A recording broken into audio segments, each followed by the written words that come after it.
What's up, guys? Today it was the first leg of the Champions League playoffs. I was watching the Madrid game. I didn't watch the other games. So PSG won their game against Brest 3-0. Juventus won their game. Their home game 2-1 against PSV. Dortmund won 3-0 against Sporting. Real Madrid 3, Man City 2. This was the most anticipated game of the day, and I have different feelings about this game. First of all, we have two teams that are not looking great right now. We have two teams, big names, right? Big teams. They're actually big teams, like the name, the reputation, the institution. They are big teams. But in terms of football, what they produce on the pitch, they are weak. They are weak. If you want to be honest, they are really weak. They don't look good. They have a lot of weaknesses for a good team. Let's dive into this game. From what you can see from the stats, the game was balanced. You could clearly see the weakness of each of these teams. It was clearly exposed during the whole game. Even though I think Man City they got possession most of the time. Even though on the stats it shows just a 44% to 46 in favor of City, with City having 11 shots and two big chances, while Madrid has two shots with six big chances. So City actually scores their first goal in the first half with Alan scoring a beautiful goal. That was a beautiful pass from, I don't know if it's De Bruyne that sent that cross into the box, but that was a beautiful, I forgot the player that made the cross, but that was a beautiful cross and beautiful chest pass, pass with the chest from, who made that pass? Was it Vadio? I don't know if it's Vadio that made that pass with the chest to Alan, and then Alan scored. That was the first goal of the game. And we had some chances. We had some posts from both teams. We had some posts, especially in first half. The way Madrid came into this game, it was like the first minutes, the first 5 to 10 minutes, they were more involved. They were pressing more. They brought intensity into the game. That's how they came into the game. And then after 20 minutes, everything just died. I don't know. I've been watching Madrid games, all right? I've been watching the past games. I've not been watching City's game a lot, except if it's a big game like the one against Arsenal. What I notice about these teams, and especially in this game, Madrid in this season, I've never seen them being consistent from the first minute to the last minute. They are going to bring the intensity and bring that seriousness and play well maybe for 10 minutes or 20 minutes or at most one half. But the next half, the second half, they're not going to play well. Or either they're going to play very well in the second half, but in the first half, they're not going to play well. So very inconsistent in their way of playing. I mean, they are very inconsistent, and you could see throughout a good part of this game that Madrid players, they don't press. They don't press. They were basically watching City play their game. And City too, they were not trying anything and they were looking so scared. Should I say scared? They were not comfortable with the ball. That's so surprising. That's so weird to see, because we have not City for the past 5 years, and we know that when it comes to ball possession, having ball, when they have the ball, they are one of the most dangerous teams in the world. But we can't say that right now. We can't say that anymore. The City I saw today, they were having the possession, but they were not doing anything with it. Instead, they will pass the ball until one player makes a mistake, and then Madrid players they're gonna counter attack. And Madrid on their side, they were not pressing the ball. So very weak teams, like I said. Maybe it's because both of them are sick. Let me call it like that. Maybe it's because both of them were sick that the game wasn't boring. Instead, when I was watching the game, it was like, man, how can a how can a team like City or Real Madrid play the way they are playing, the way I'm seeing them playing, right? How can they play like this? And the game wasn't boring because there were a lot of chances, because one team is going to take advantage on weakness of the other team. Yeah, that's it. That made the game interesting when there are a lot of chances created. The game is good, it's interesting. But in terms of tactics, in terms of positioning, there was a lot lacking. First that you can see here, Madrid had an expected goal of 3.4 expected goals, and they end up scoring 3 goals. So they converted most of their chances. And City, of course, that had a penalty awarded to them. And the only player that that stood out for me in this City squad is De Bruyne. He wasn't great. He's not the brain prime that we've known, but he was one of the players that tried to bring some danger for Real Madrid. And second half, he looked a little bit tired. He didn't have that stamina in the second half. You could see that he was tired. 7-0, he tried. He had a good game. He's one of City's best players in this game. Alan that scored his brace. Very good game from Alan, and many people have always expected Alan to show up in games like this. Games with tough opponents, important games, Champions League game like this. This way a lot of people were waiting for headline, and really I'm not disappointed in Alan's game. Instead, he was very good. I think Alan was very good. He played his role very well. Vardiol too, he had a good game. There's this guy that came in for Akanji. Akanji, he got injured and was substituted by Lewis. The name is Rico Lewis. Yeah, and this Lewis, oh my God. This Lewis, Vinicius cooked him. Vinicius cooked him so bad on that side. Vinicius literally created like 3 to 5 very dangerous chances here on the left side when this Rico Lewis entered. So City, oh my God, they were so bad. All the other players making a lot of stupid errors. If you look at the goals Madrid scored, the goals don't come into. It's not the result. Most of the goal Madrid scored, it was not the result of a good gameplay or no.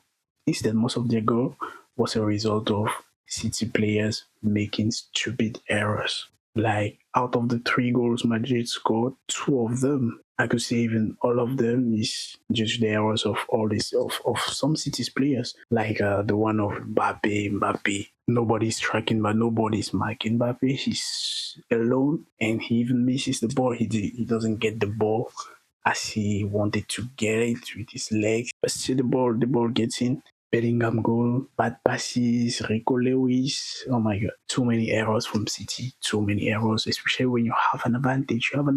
You are leading throughout the game, but you can't keep that lead. And I don't know why City plays with the high line. I saw them play with the high line, like let me call it a medium line. City was playing with a medium line, not too high like that of Barcelona, but it was still pretty high.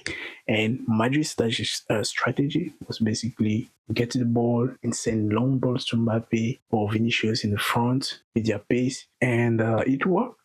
It worked, especially in the first half. It worked very well. Madrid created a lot of good chances with that tactics, and City kept playing with the high line, knowing that their defense is not good, their defense is not solid, knowing that they can't control, they can't maneuver that offside line like a team like Barcelona, and the players didn't look confident, except from Savinho and Foden. Foden, that was good too.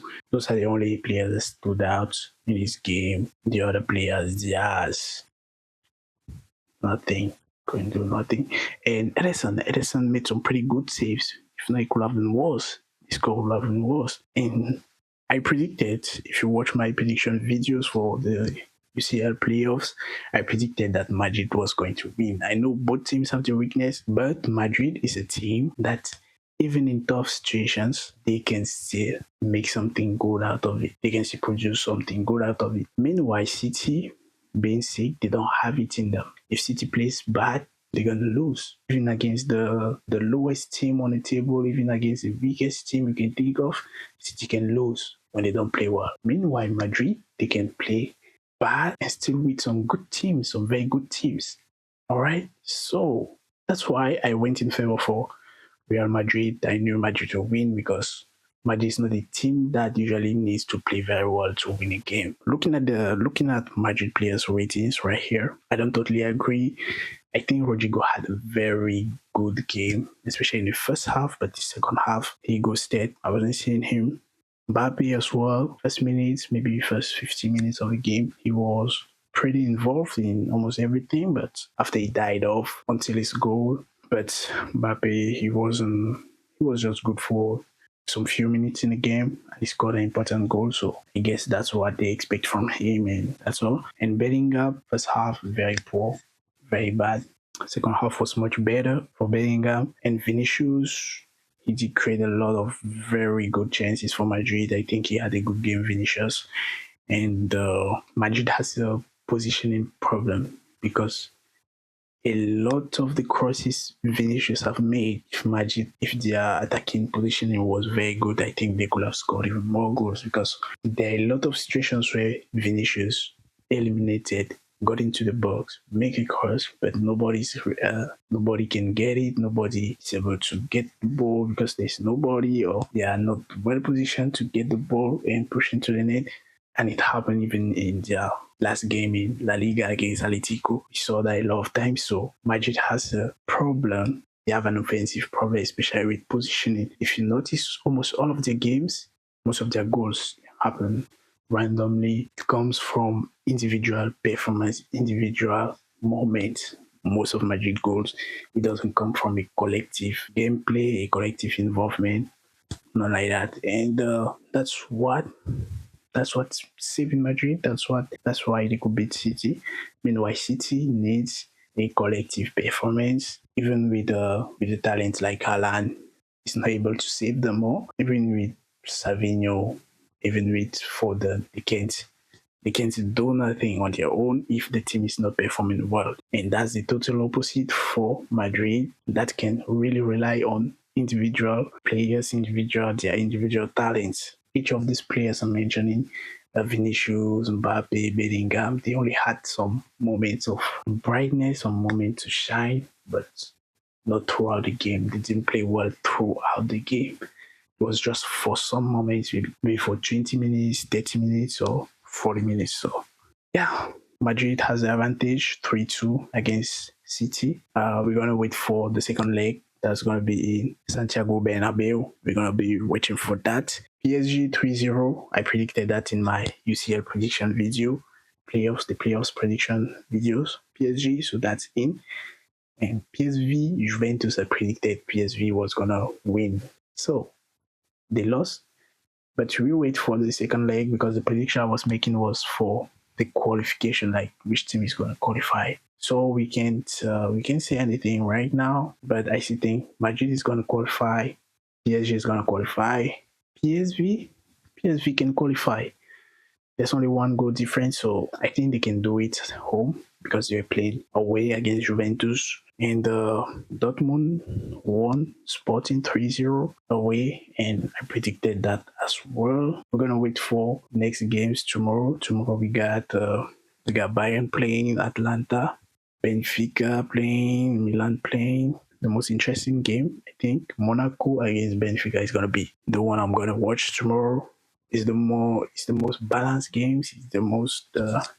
It's the game that's hard to predict who is gonna win because Benfica, they have a really good squad, and even though I see Benfica winning, qualifying, I'm not sure they're gonna win tomorrow, but I think they're gonna qualify at the end of these playoffs. So that's it, guys. Let me know what you thought about the game, and let me know what you think about these two teams, Madrid and City.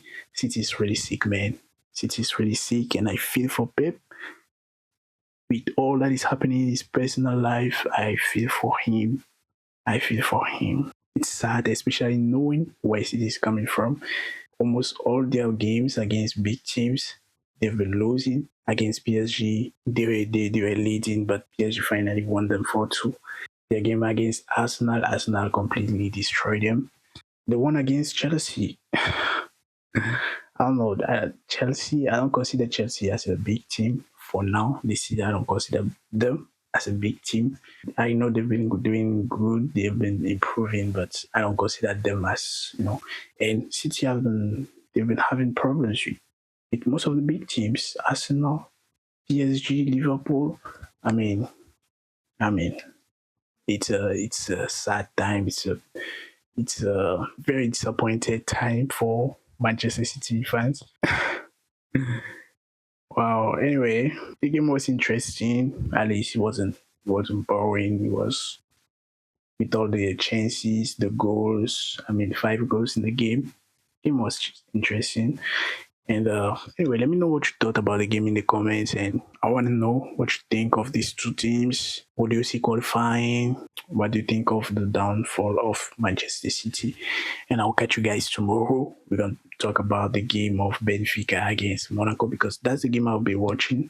And for Barcelona, we're going to be watching PSG versus Brest and Monaco versus Benfica because those are the teams that we might face in the next stage of the competition. So we look forward to those games. I'll be here to review the game of Benfica against Monaco. I hope to catch you in the next one. Take care of yourself, guys, and I'm out. Ciao.